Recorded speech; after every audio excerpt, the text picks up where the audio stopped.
Titeuf fait son grand retour à la Villette pour le Zizi sexuel. 7 ans après la première exposition, les visiteurs sont toujours aussi nombreux. Pourtant cette année, la mèche blonde fait débat. Des capotes multicolores, des langues qui s'entremêlent, le sentiment amoureux et la sexualité inculquée aux 7-14 ans ne semblent pas choquer les parents accompagnateurs. Moi, c'est une exposition qui ne me choque pas du tout. Au contraire, je trouve que c'est la possibilité pour certains parents et certains enfants d'avoir des réponses. Par exemple, là derrière vous, il y a un arbre qui explique ce que c'est que l'inceste.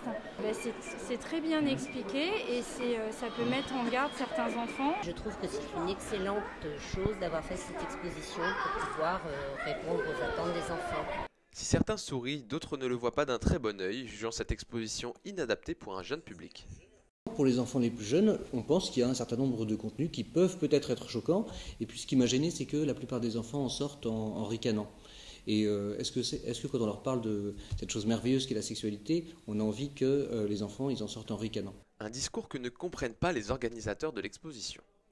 On parle de l'amour, de la sexualité et de la puberté, mais on s'adresse à des 9-14 ans, donc on a bien sûr pris un langage qui correspond à cette tranche d'âge. Venez voir l'exposition et vous jugerez, parce que je pense qu'il y a beaucoup de détracteurs qui n'ont pas vu l'exposition. Et comme c'est un sujet sensible, on peut imaginer avoir des représentations qui soient fausses. En 2007, le Zizi sexuel avait rassemblé plus de 350 000 visiteurs. Vous avez donc jusqu'au 2 août 2015 pour vous faire votre propre opinion sur la question.